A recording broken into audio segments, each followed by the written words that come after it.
Hey guys, my name's Zane and welcome to my channel. YCS Indianapolis is this weekend and is an event that I'll be attending. So in this video, I want to go over what I think are the 5 best picks for the event and the decks that I'm personally looking at playing. I want to preface this video by saying that these picks are based on my own testing and therefore are mostly my opinion, and I'm going to be focusing on decks that I think are going to be good for this specific event. So that being said, if there's a different deck that you think will perform well at Indy that I didn't mention, then feel free to disagree and please share those thoughts in the comments. So with that, let's get into the video. To start off, let's talk about what the meta at Indy is likely going to look like.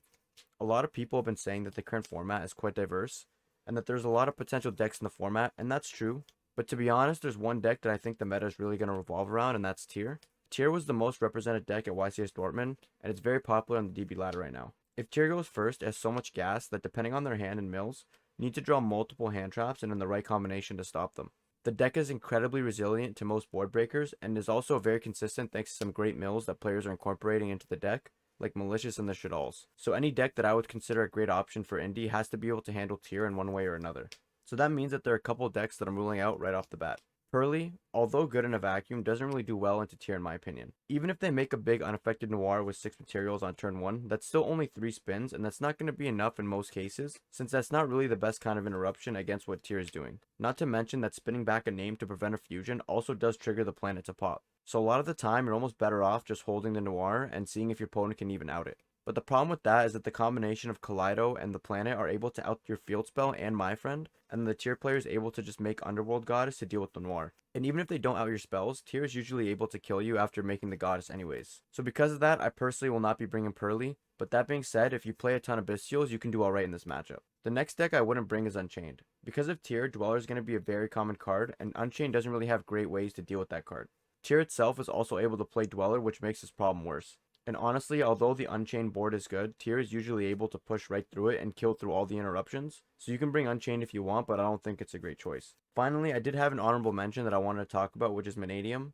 I actually think that the new cards make this a solid deck this format. It's a lot more consistent thanks to the level 6 Synchro, which make both Riemhart and Calarium a 1-card combo.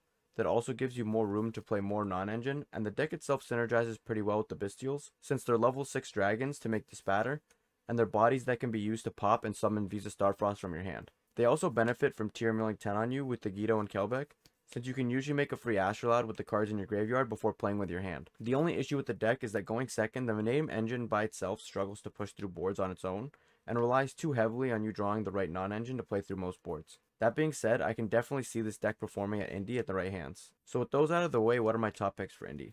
Well, first is obviously Tier. If you play this deck, you'll have to be prepared to play through a bunch of targeted hate, but if you're able to deal with that, the deck is just incredibly strong.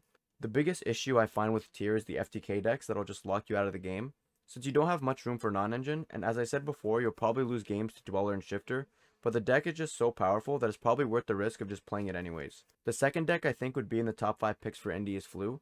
I hate to say it, but I think Flu is a pretty great pick for this event, and if you're not prepared for it, you'll probably lose. It can play Shifter and Harpy's Featherstorm, has the ability to recycle both to permanently lock you out of the game, and it's just consistent enough to where I would consider playing it. Flu is a deck that if it just draws the right hand, there's literally nothing you can do to beat it.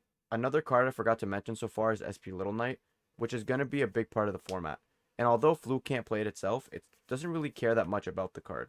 In my opinion, Flu is well positioned in the meta for this YCS and will probably take some top cut spots. The third deck I'm considering for Indy is actually Vanquish Soul. It's kind of a weird pick because the deck isn't exactly the most explosive or powerful, but it does have a decent amount going for it. It's a deck that can play both Shifter and Dweller, and get some decent support with Jiao Long Legal. The deck also has a ton of space for non-engine, so it's pretty adaptable. And the Bestials are all dark, which I think are going to be a pretty big part of the format without really losing to them itself. The deck still relies on seeing Raisin, but if you do open him, it's a pretty formidable deck. Overall, I think VS is a solid pick for Indy, and I wouldn't be surprised if I see a few tops with it. The fourth deck on my radar right now is Dragon Link. I will admit this is probably the deck I'd be least likely to play out of all the decks on this list, but I still think it's worth mentioning. Being able to main the Bestials as part of your engine is a very big reason why I think that this deck has potential. The fact that it has a decent matchup into Tier is a big reason why I can see this deck performing well. However, the deck has some consistency issues, especially with Chaos Space at 1 now, and the Flu matchup is pretty bad. I'm personally not going to bring this deck, but it's still a strong option, especially if you get lucky with your matchups. Finally, the last deck on my radar for YCS Indy is Rescue Ace. This is easily the deck that got the biggest boost from Agov and is not one that you should ignore. The Dia Bellstar engine adds a ton of consistency with 4 more 1-card starters, as well as ways to extend being able to play through Ash much more easily, which was a big problem before. The engine gives the deck access to potential synchro plays thanks to Jet Synchron, which is a nice added bonus. It also adds a ton of follow-up with the original Sinful Spoils and Seeker. Rescue Ace is also a deck that can play Dweller, which can make it pretty scary for tier players. Finally, Little Knight's a great addition to the deck since the deck can easily put IP on their end board. Overall, I think this deck's going to be a great pick for the event and is one that I'm definitely considering playing. And that's all for this video, guys. I hope you enjoyed it. Again, if there are any decks that you think I should have mentioned, feel free to let me know in the comments. If you want to see more videos from me, don't forget to subscribe, and I'll see you all in the next video.